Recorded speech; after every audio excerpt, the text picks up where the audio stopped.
And this is Geek Tank.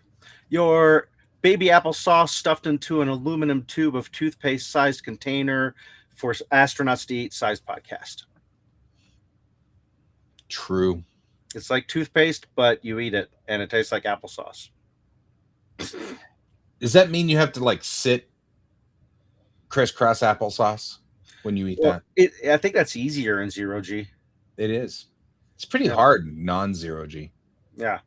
I remember in the 90s, the museum, real astronaut food is what they sold in the gift shop. And it was a metal tube of toothpaste that was not toothpaste, but pureed fruit.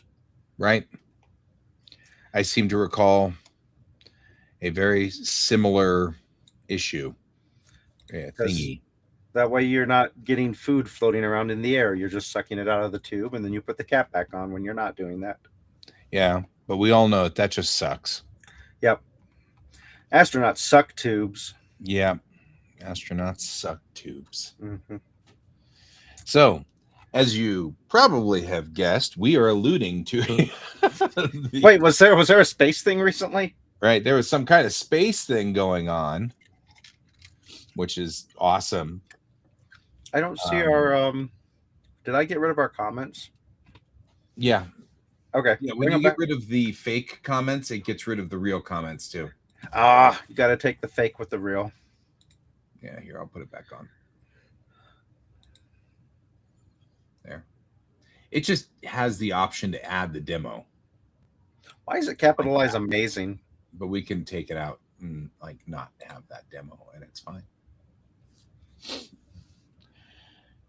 We not like we've got anybody here yet. We will. Just a matter of time. Or people will show up after the fact and think this is live and it's not. Right. Happens all the time. So yeah, you've been practicing talking about this for like a week now, so you should have all of this down. Right? I've been waiting. Mm-hmm. I do want to talk about a few interesting things. I mean, obviously the facts are straightforward and very interesting.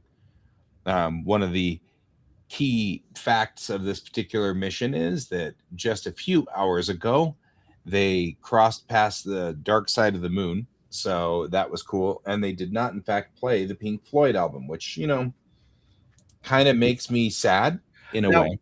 Here's a question. When they went on the other side, it wasn't dark to them, though, right? Yeah. Well, I mean, it's half dark. Because this was supposed to be like the first time that side's actually being seen, because the first time, 50 years ago, it was pitch black, so the astronauts couldn't see anything. I thought because of the way the rotation of the sun and the angle of which they're going around it, this is the first time human eyes are seeing the dark side of the moon without it being dark. Because of the solar eclipse. The only reason you're getting a perplexed look from me is because I'm trying to run through in my head, because that doesn't seem like that could possibly have been the case, because we had them. So usually we shot Apollo there on full moons so that they had a full day, but the moon's day is 28 days. So the moon's day and the moon's year, if you will, are the same, because they're tidally locked. So that's why we always have the same face aimed at us. So you may be absolutely correct. I'm sitting here in my head going through and thinking about all of the different things. Yeah, I'm looking it up because I thought I heard someone talking on NPR. Well, and that could be people misunderstanding a lot of things. So first of all, the CM command module would have stayed in orbit around the moon during the entire EVA, which, depending on how long it was, would have meant that they would have started seeing more and more and more of the dark side of the moon. Yeah, so I found something. It's saying on April 6th, the Artemis crew became the first humans to view the far side of the moon with their own eyes during a historic flyby, observing the cratered surface fully lit by the sun. Astronauts describing the seeing the lunar terrain illuminated the Earth shine, light reflecting off Earth, along with bright craters and meteors striking the surface. So that made me think that if it's the first time ever happening, there must have been something with the timing with the other astronauts that have been up there. Yeah, that's what I was going to say. So what I was saying was, and you may be absolutely right, I'm just because usually we did all of our Apollo programs during the day, lunar day. So we would have done it during what would have been a full moon here, so that the sun would have, so they'd have the maximum amount of time in sunlight, right? So that would have been the point. Which means that, yeah, you wouldn't have seen lunar night very often, the dark side. But the moon is tidally locked, not it's tidally locked to Earth, not tidally locked to the sun, which means that as the moon rotates around the Earth, the backside of the moon will start to get sunlight. It's just we never would launch towards the dark side of the moon. You know, we wouldn't, in other words, we would never have launched Apollo on a new moon. Or a crescent or a half moon or anything like that, because we were trying to land them smack in the middle of the full moon. So we would have only launched during the full moon. And right now the moon phase is at almost half. So we did launch during the full moon, but by the time Artemis got out there, it was no longer the full moon. So yeah, that's an interesting factoid. I never did the internal math in my brain, so I never thought that through. But now that you mention it, I'm like, yeah, you're not wrong. I think that's yeah. Since I'd heard that, I'm like, well, they shouldn't play Dark Side of the Moon because from their perspective, it's not dark. Yeah. Yeah, although I don't think it's a new moon to us. No, it's been there for a while. Right. It's at least a year or two. Yeah. I'm gonna look that up real quick. Yeah, we're waning gibbous, so it would be 81 to 86%. So that means that what they're going to be seeing is not entirely. I mean, they didn't see all of the dark side of the moon. Where's our private message thingy? So there it is. It's on the opposite side of the board. I'll post the link that I'm looking at for the thing. You can take a quick glance at it. Well, no, you're right. I'm not saying you're right. Well, I meant it might say stuff that I'm overlooking that would be pertinent to. I'm just looking at our moon phase, because we got to think about the moon is going to be whatever phase the moon's at. The other side will be at the opposite phase. So if it's 86% on our side, it'll be 20% or whatever on their side, on the dark side, which is fine. But now that you mention that, I'm like, never really thought of that. It's kind of cool. That's where they're going to find space Nazis working on Led Zeppelin's, not the band. Yeah, robot T-Rexes. Man, bring those robot T-Rexes back. That's what the space Zeppelins are for. Oh, that's true. So, anyway, so the Artemis program. There's some doing well. It's doing well. Going along exactly as planned. I think that's cool. Also noting that there's a couple of things that I thought was really funny. One, I had posted this on Facebook, but they have a stuffed Artemis from Sailor Moon sitting behind Capcom. And at night they put a sleeping mask on him. But as I was saying in my my post on Facebook, it's very rare for me to have a moment where these two fandoms collide. Star Trek and NASA always get involved in one another because that makes total sense. But I have never had anime and NASA cross paths before. And it's one of those, if you had asked me, in 1991, when I had first discovered Sailor Moon and watched Sailor Moon go through her transformation sequence and then laughed at the fact that Sailor Moon was using the same stock footage from the last episode again, and chuckle, and things like that. If you had said someday that little white cat will be behind Capcom and in MCC, I would have said, oh yeah, you're just making stuff up. Because I would never believe that. Never in a million years would I believe that. I think that's just like a wild, cool thing. Mhm. it's neat to see that that's where we are, you know. Right. I find that to be particularly awesome. um, and so it's nice to see that there's, you know, there's representation from Sailor Moon on there, which makes total sense. We are talking about Artemis, the program, Hmm. and it's the moon. So of all the anime, Sailor Moon's the one that fits.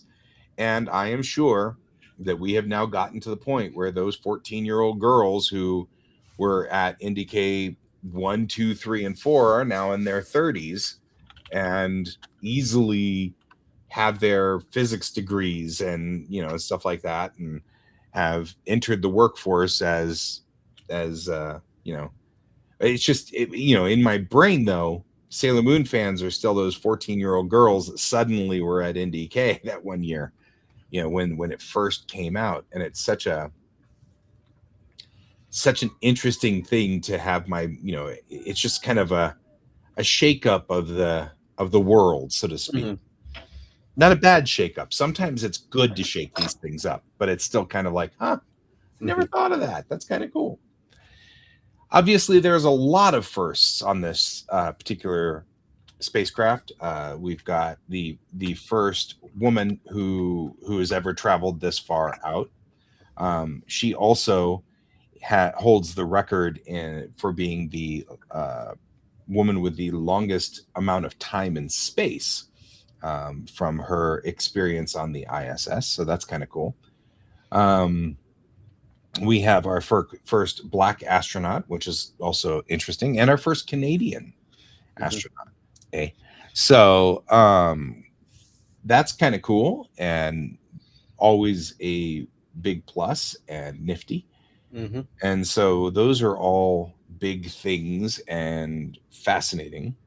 Um, Representation matters. yep, representation matters, showing people Yeah. that it can be done. All I can do is keep my fingers crossed that this does not end up getting targeted because of that. Yeah. Um, so yeah, we want diversity. We don't want all white males flying in spaceships. No, but this white male could fly in a spaceship. I'd be okay with that. I'm Yeah, just saying. you're more likely to do it simply by being white and male. Yeah, odds are in my favor.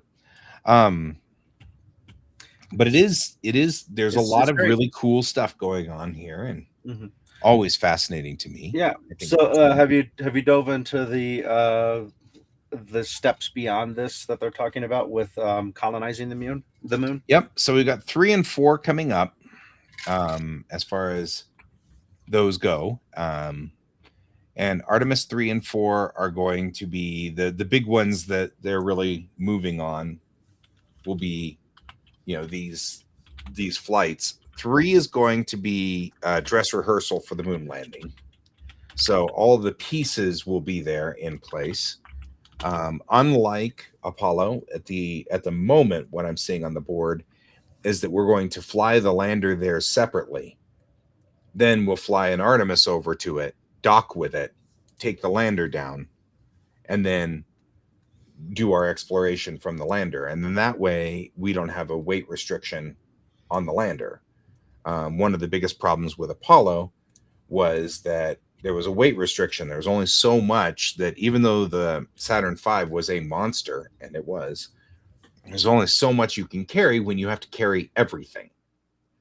And they even had a rover that they had to deal with, you know. So not just a lander, but the lander had to have a garage, and the garage had to have a rover, you know. And so there was a lot to it will always be an amazing feat what we did with Apollo. But that said, then that'll be 3, and then 4 is the actual landing. We're actually going to land on the moon with 4. From that point forward, it's about making a moon base, and we're pushing for the moon base. There's a lot of people who are like, why didn't we go to Mars? And there's good arguments for why we didn't go to Mars. There's good arguments, you know, for and against. You know, there's a lot of stuff that's good there. The end result is it's easier to get back to the moon, and with one step up, it'll be easier for us to get to Mars with a moon base, because we can use the moon base to step up. Whereas right now we'd have to do the same thing we did with Apollo and load everything into one spaceship and send it to Mars. You know, if we have a moon base, we can send things up there, refuel them when they're up there, and send them on. So there are some points, good points. So that's where we are there. Did you have more that you wanted to? With the moon, no, I just think it's interesting. There's and with potential, the goal being to mine helium-2. 3. Yes. Helium-3. Oh, okay. Yes. Yep. Used The for goal is to get supercomputers. helium-3. So that's our battle Mhm. plan, Because you got to pay for those spaceships somehow. right? But helium-3 is going to be a very different critter. So, like we've never really had helium-3 available to us on Earth easily. It's not easy to make. Mhm. So, You have to get the pirated version so you yep, can catch up from which is helium-1 always and difficult helium-2. because you have to get the key, and Yeah. you know, you have to find that off of those sites that are questionable at best. And then there's like always those letters that are in the way the entire time you're trying to watch it. It is rough. Yes. It's a particularly rough way of getting it. Yeah, Mhm. has always been. So yeah, helium-3 is interesting. What's what you need to power space zeppelins. Yeah. Otherwise, they don't actually float in the air. So, an interesting. Somebody had, by the way, speaking of helium, because this is I'm looking up there. I'm like, there's nobody on here, so I can make a slightly political statement. Okay. I follow a lot of science communicators, as you might imagine, and one of them, he was talking about, he's a anthropologist and paleontologist and biologist. He's mostly a biologist, and somebody had said something about there's only 2 genders, and you know, and then he was talking about it, and you know, well, there's all these exceptions, and that individual's response was, well, yeah, but still 99% of people are one of the other genders. And he came on and he said something, and I went, oh. He said, let's talk about that, because you see, in the universe, 99% of all atoms are either hydrogen or helium. And he said, so if you were to be binary about atoms, you were either hydrogen or helium, which means everything you know, everything on the periodic table, everything is in that 1%. And I went, oh. I was like, that's an excellent statement. Because, of course, his comment was, so really the 1% does matter, doesn't it? It does matter. And then I couldn't stop but saying, you know, obviously the 1% matters. Otherwise, it would be antimatter. Yeah. Right. Because, I mean, you know, it'd have to. And then if it gets really depressed, it'd be dark matter. Yeah. That happens from time to time, but matter goes through a dark phase. It does. And you give it Xanax and it gets better. Yeah. In time. It does, like, you know, it improves. It'll improve. So yeah, I thought that was that is clever and fun.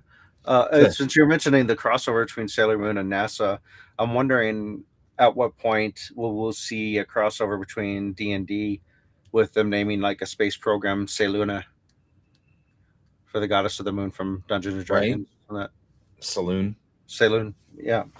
But since they, not that they named Artemis off of the cat, but the connection was there. It's obviously the Greek connection why they named it Artemis. Yeah. But still, it's at some point that's going to catch up, because the past 10, 15 years, D&D's really exploded in popularity. So yeah. So what's the card game? See how my brain went from D&D. D&D's a game, games to the card game that the astronauts play as a tradition before they launch. Do you know of this? Because I had never heard of it until recently, and I only saw a little bit of it. So I'm sorry. So you mean the game that they play traditionally before launch, the poker game? Is it a poker game? Because it looked weird. I wasn't sure. Well, it's not a poker game anymore. Oh, okay.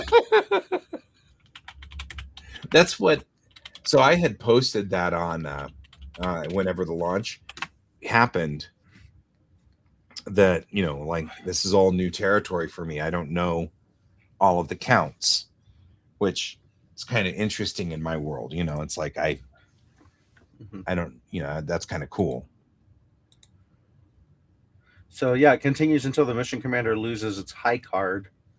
Is what they're doing. The tradition dates back to the space shuttle era, where astronauts play with the chief of the astronaut office before leaving for the launch pad. Right. Possum Fargo. I know that they play a game. I'm not sure what the game is that they play, but I know that they So play. it's what this is saying. It's called Possum Fargo, a homegrown card game frequently played during the shuttle era. 5 card hands are dealt, and the commander must have the lowest hand. So it sounds like the lowest hand of poker, maybe. Yeah. So it's using probably the poker rankings, but you're not actually playing. And it sounds like you're going the opposite direction of trying to get the lowest hand. But interesting, the crew cannot leave for the pad until the commander loses a hand, symbolically shedding bad luck. Yep. That's what it's been. It's been shedding bad luck, which, we've talked about a number of these things. It's funny. NASA is notoriously ignorant of luck. They have worked really hard. Apollo 13 famously launched at 1:13 in the afternoon, which made it 13:13. So and then Apollo 13 had all of that trouble. The funny part is that though NASA is famously not superstitious, astronauts tend to be kind of famously superstitious. So that makes it kind of funny. Especially since it's usually, you're dealing with a bunch of scientists who are notoriously, famously not superstitious, which also makes that funny. And funny not in no way other than ironic.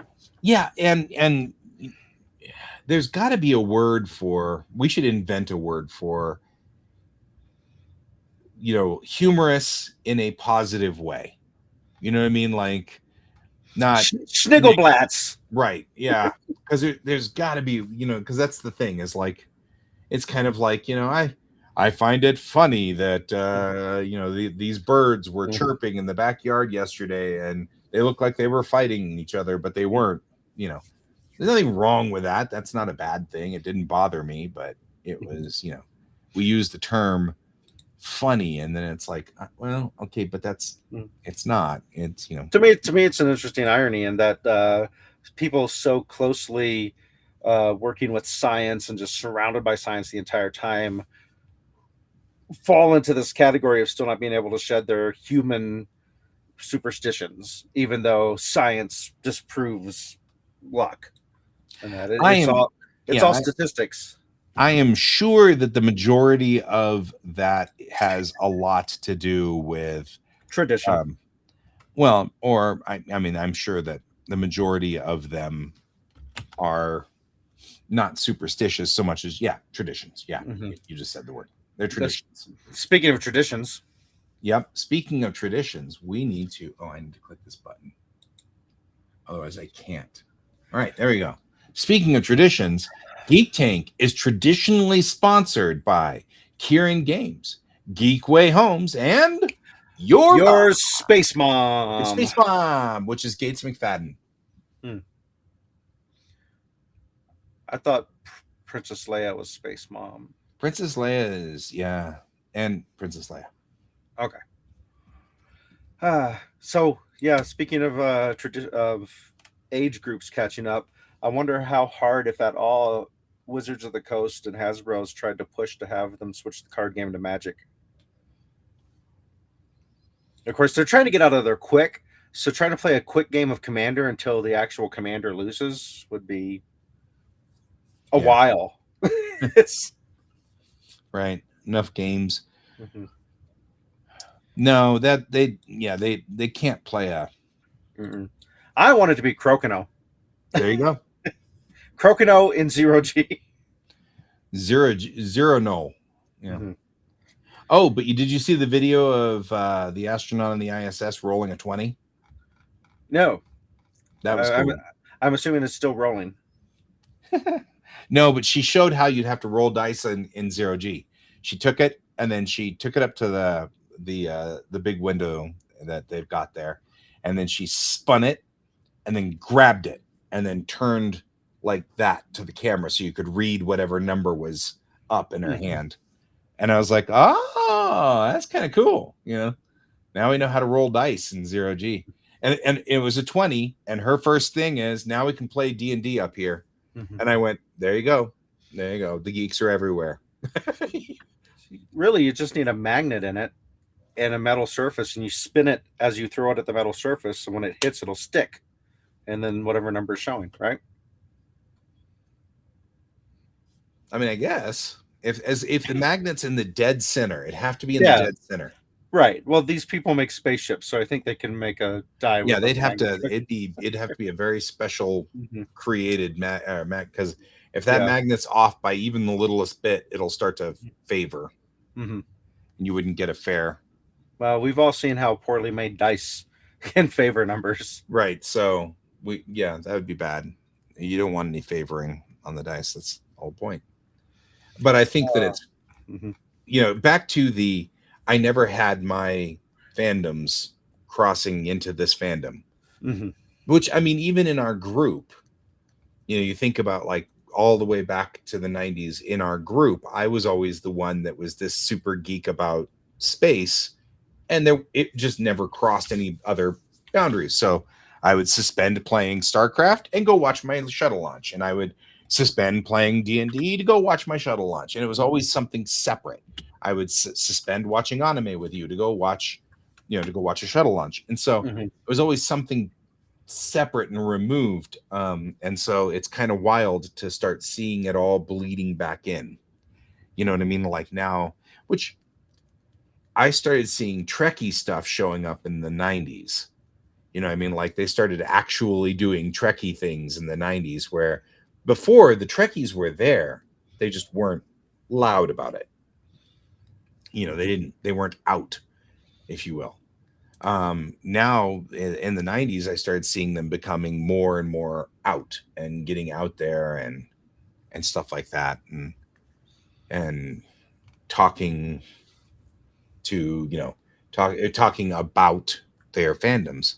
Mhm. And it's the same thing that I was talking about a couple of shows ago, where the women's Olympic team, ice skating team, had these specials where they would talk about their favorite Magic cards, and they would talk about their animes that they're watching right now and their manga that they're reading.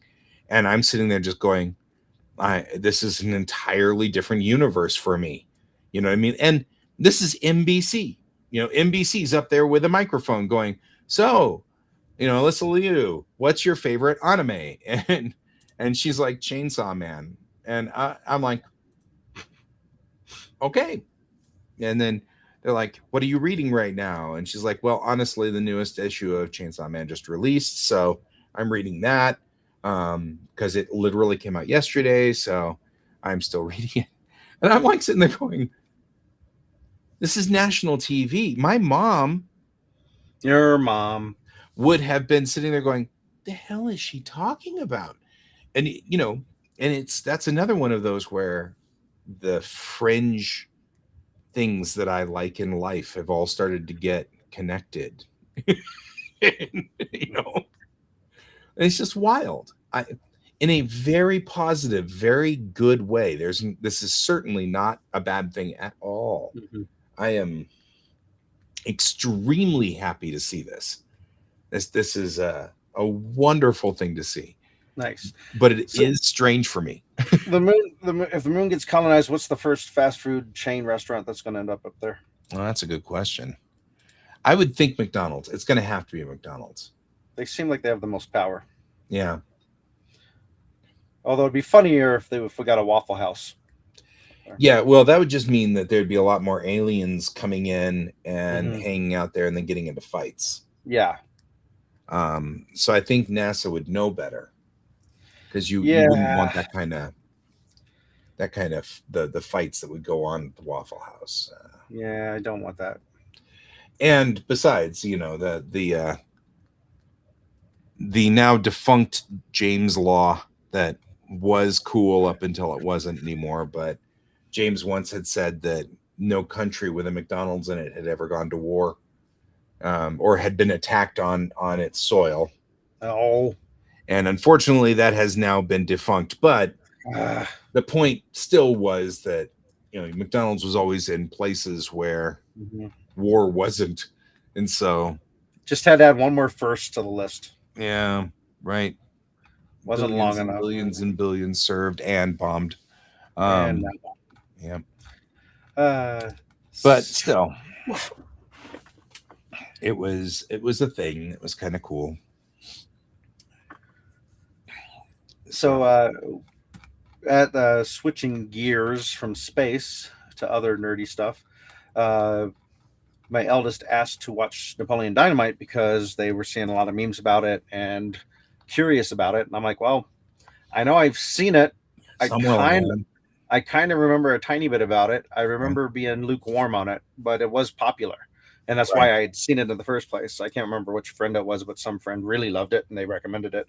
And I always thought maybe it was one of those things where because it was hyped so much, it set my expectations too high. So then when I saw it, it's like, it didn't live up to the hype. Right. Um, so watched it again with them, and it was second time for me, second time for my partner seeing it, and first time for the eldest. And all three of us were in agreement of it's okay, but there's no connecting plot. It's just a bunch of things that happen. Yeah. So I know there's a lot of people who love it. Supposedly very quotable, but yet there's only like 2 or 3 quotes I think I could even give you from it. So it's not very quotable to me. Whereas I quote the hell out of Kung Pao. So, but yeah, that was interesting. And then it started to occur to me. I'm like, a lot of the stuff in this I've seen done better in Wes Anderson films, and the eldest has not seen any Wes Anderson films. And I'm like, well, we have to fix that. Yeah, So, that's definitely. I've been doing that with mine as well, realizing that they've not seen stuff that certain they should things. see.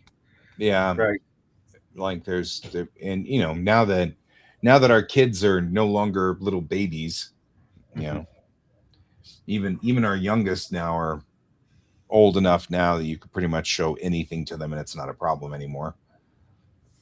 Yeah. It's still definitely one of those things where I'm like, oh man, we've never seen this and never seen that. And I think the other day we were watching.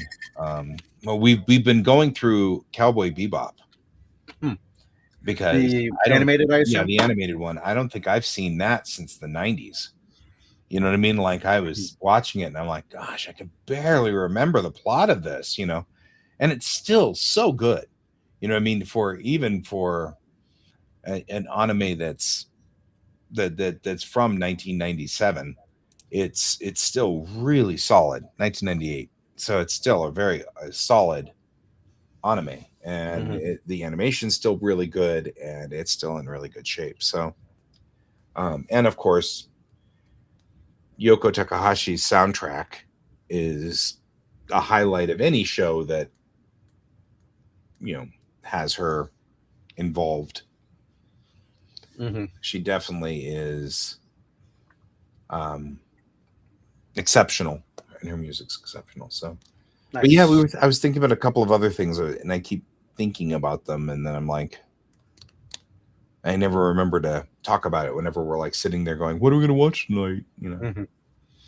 Yeah, I mean, it's all kinds of stuff too, where it's like, I remember really liking these films, but I don't know if any of my kids would enjoy them, like Alien Nation, Yeah.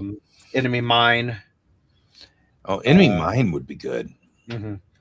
Um, But yeah, there's just all kinds of cool stuff like that. That becomes the question of they'd rather watch YouTube videos with their time. So it's tricky to pull people away, and since that time is precious, you got to make good choices and not show the wrong thing and waste time.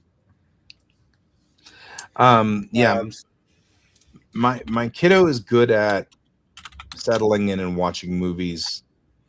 The hard part's getting them to settle in and watch the movie. mhm. Once they're there, we're good, you know. Speaking of weird stuff, I this is one of these films where I don't think I can recommend it to you because there's just enough jump scares that it's probably past your comfort level. The film's called "They Will Kill You," by and the star of the film is Zazie Beetz. Is that how her name's pronounced? The lady who played Domino in the Deadpool. She's also one of the main actresses in the TV show Atlantis. Atlanta, not Atlantis. Totally different thing. Atlanta. Yeah, But in any case, I read someone's review on this, and I'm like, okay, I'll bite. And I started watching it, and within the first 15 minutes of it, I'm like, this is a good film. And then a thing happened where I'm like, this is a film that I would have made. oh no, oh that's good. So yeah, it hits a lot of genres. There's definitely parts in it in the beginning where I'm like, they're clearly making fun of Tarantino in this. Um, Bare feet kind of thing being focused on, and grindhouse film quality type stuff. But Right. it's gory, it's violent, it's over the top. Um, it's and it has twists that you will not expect if you are, which I think is the best way to watch it. Because when stuff happens where you're like, oh, that came out of left field, I didn't see that happening, but I'm here for the ride. Right. But yeah, so that's probably my recommendation for tonight for people who like the kind of weird stuff that I like. We like the weird stuff. Yep, Yeah. that's cool. Let's see. And where are we? Oh yeah, you guys are catching up on Fallout. We're halfway through season 2. So so far it seems like everybody's liking it. Yeah. Yeah, I'm enjoying it. I mean, I'm doing work in the back there, but that's all good. I'm still watching it. Notice that your partner was not hot on the explodey head part. That was No. It can happen off screen, but when it happens in on full screen. glory, That was a little rough for her. over and over and over and over again. It's very funny. It's like Which, of course, that's where it's like, as long as they give me enough warning that I'm good with it, we're fine. Mm-hmm. You know. But when it comes out of complete left field, that was just way too much. I'm looking at you, the boys. Yeah. Just two people having a conversation, and blam, somebody's head explodes. Yeah, that's not acceptable. I'm waiting for that character to go away. Just stop doing that mean stuff to you. Yeah, I don't care what I don't care if that character stops it or if that character disappears from the story. Whichever one, I'm fine. But until then, I'm not enjoying it. Mm-hmm. It's not a thing I'm enjoying. But yeah, that's it's kind of funny. Mm-hmm. So yeah, that's there's a lot of interesting stuff that's going on in the sci-fi world. Like for example, Firefly has the cast of Firefly got together and announced that they are getting back together again to do animated versions of Firefly. Mm-hmm. They have Joss Whedon's permission and blessing, and they have Disney's permission, which is odd. I would not have expected that to happen. Now they're looking for is a streaming service to stream it on because apparently Disney doesn't want to stream it. So, but they want to show that it's viable, and so that's cool. So, if you are a Firefly fan, and you are a brown coat, boost the signal. Mm-hmm. Find the post that Nathan put on Instagram and share it. because the point is to show that there's a lot of people who want to see it. Yeah. So What's funny is I've seen people complaining about, why is it taking place between when the series ended and when the movie happened? We want stuff after that. And it's like, do you want Firefly or not? right. Because you keep acting like this, you're not going to get any Firefly. Yeah. Because unfortunately, everything after the movie has been run through the wash. Mm-hmm. Too soon? No, it's too old. It's been too used too much. It's Overused. lost its impact. Just like the spear through Mhm. Wash's heart. So I am curious what they're going to do with Shepard, with her voice. Well, if they're doing an animation, you just need to find somebody who sounds like him. Right, but will they do that, or will they just write the character out of the series for a while? It's hard I to think know. they'd still have to figure something out. Mm-hmm. I mean, they'd probably find somebody who can sound like him. I'm sure. Although he did have a very unique voice. So it'd have to be a pretty good imitator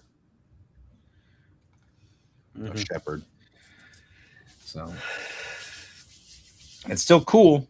Mm-hmm. So I'm enjoying the fact that that's a thing that definitely is. At least it's almost there. Yeah. But I don't want to jinx it because like the Buffy thing got shot down. Yeah, I'm sad about the Buffy thing. That also kind of sounds a little politicky. Yeah, like somebody didn't like Buffy. Mm-hmm. That's interesting, and not positive. You know, that's not a positive thing. Mm-hmm. We've got a lot of.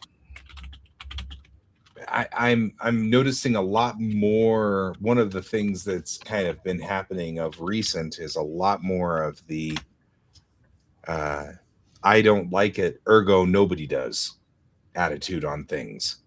And I don't need to look up the facts and numbers on this. It's bad. It's just bad.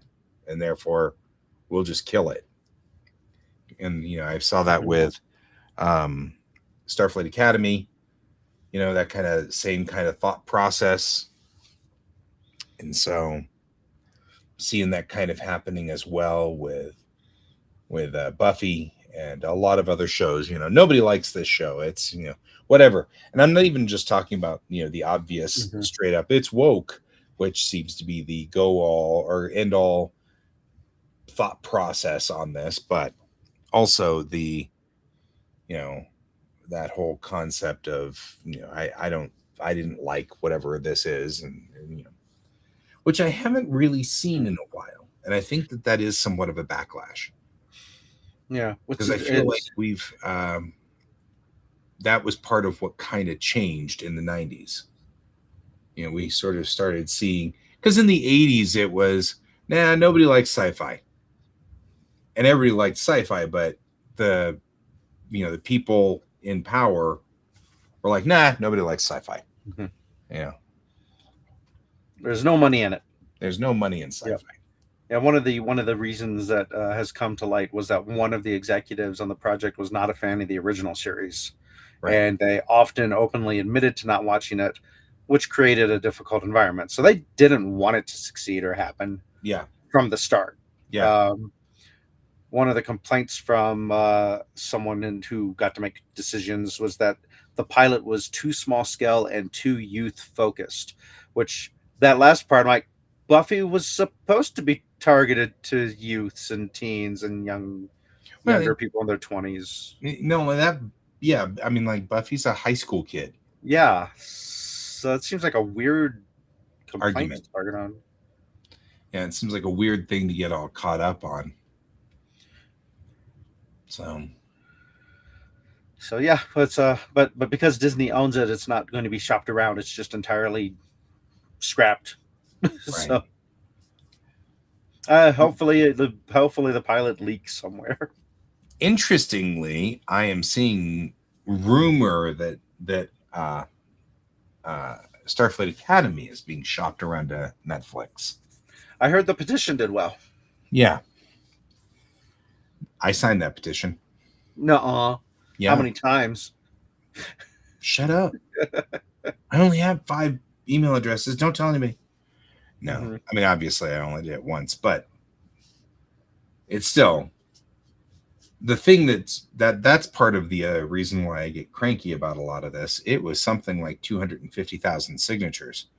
Those are the people who are willing to go to bat for it. You know what I mean? Yeah. Like, that's still 500,000 people who, because usually you get about one, half of your viewership. That's not a small number of people. That's not the 5 people who liked Starfleet Academy and every other Trekkie on the planet hated it. Now, I mean, Trekkies are a big group, so I'm sure you're gonna get people on either side. Yeah, but it's still, if you're looking at 250,000 people who signed that signature petition, that's still 500,000 people who would watch it. Because I mean, even in this household, my kiddo was a big fan of Academy, and they didn't sign the petition. So technically speaking, I spoke for 2. When signing that petition. So that's not a bad deal at all. Mm-hmm. But it also shows that it's not this. And I actually have a theory when it's coming to this. And this is a theory that I'm starting to feel covers Star Wars, Star Trek, anything out there with a large enough fan base, MCU, whatever. And that is, someone posts something. The people who don't like it get onto the post and start saying, I hate this show. I hate it. I hate it. I hate it. And the people who like it, if they come in and go, I like it, then the people who hate it go, well, we hate you too. And I hate you. And why do you like it? It's stupid. You're dumb. And after a while, because people who have anger and hate are much more likely to keep staying in the fight, whereas people who aren't are just going to disengage. And I mean, like, you guys have been telling me for years to stop getting into fights online. And so I have been recently. But what that means is the only people you're hearing now are the haters, because people who like the show don't even get in there anymore. There's no point. So we're just going to get yelled at the entire time. It's just going to be a horrible hate fest. And that's what it's going to be with the haters. And the problem with Star Trek and any of them is there are always haters. Mm-hmm. I was a hater. I mean, this is the ongoing story that I tell every time, which is I hated TNG. And I didn't start liking it until 3rd season. I hated Deep Space Nine because it was a clone of Babylon 5, and didn't watch that one until my mom. Your mom called me one time and said, how did they do that episode? And she was talking about Trials and Tribulations. And I'm like, I have no earthly idea what you're talking about, Mom. And she literally said, wait, what? You're not watching Star Trek? I think my mom even said something to the effect of, I gotta Where's Guy? If everything's frozen over. Yeah. What have you done with Guy? Right. And then I didn't watch Voyager for a while because I was I thought it was just Battlestar Galactica redo, and I was annoyed with that. And then whenever they brought in 7 of 9, I was offended that they put her in for her boobs and not for anything else. And I was aggravated. And it turns out that Jerry Ryan turns out to be one of the best actors of all of Star Trek, but she was put in there for her boobs, and that really offended me. I was not happy with that. And then Enterprise, to me, broke canon. It screwed up everything. They messed up everything going back before Kirk and Spock, and they messed up the whole thing. And I was part of the very vocal group of people that killed Star Trek for Enterprise.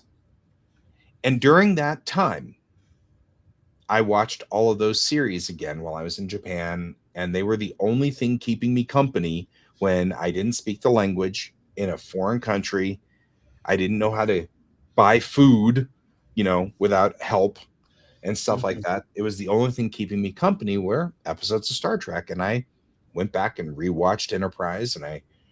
Oh, by the way, I did ultimately start liking TNG during TNG, and I started liking DS9 during DS9. Mhm. It's just that I didn't, a lot of them I just didn't watch the first few seasons until finally somebody hauled me back in.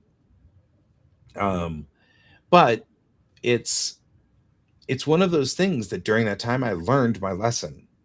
I learned that this was precious, and you know they were never going to give me the Star Trek I wanted.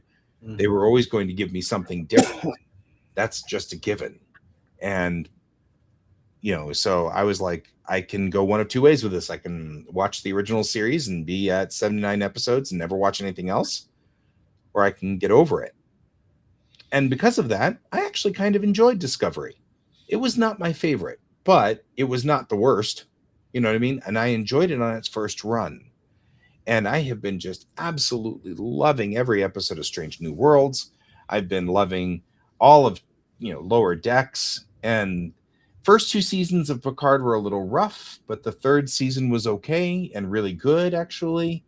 And I was really liking Starfleet Academy. And you'll notice that I have studiously not mentioned Section 31. Mhm. But that's okay because it's still canon. It's still in there. I just don't watch it, and that's okay. That's okay.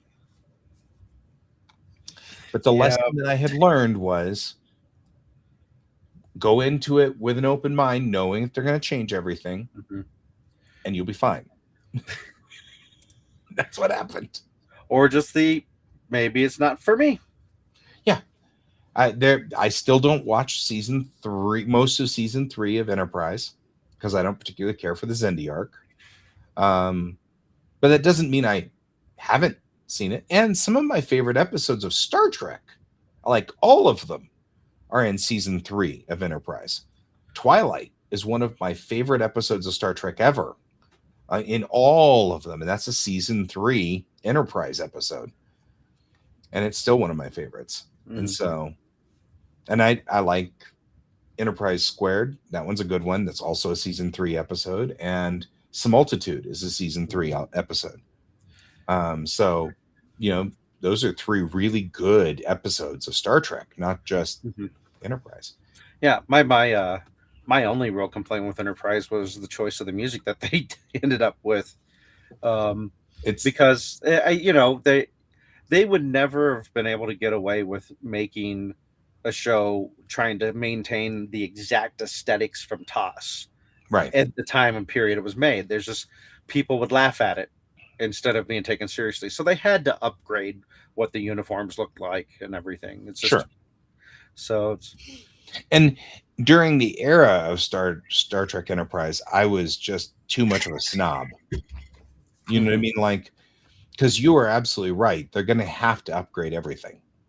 The Enterprise that we see in Strange New Worlds is nothing like the TOS Enterprise. It does not have little gumdrop lights that go blinky, blinky, blinky, blinky, and don't do anything. Mhm.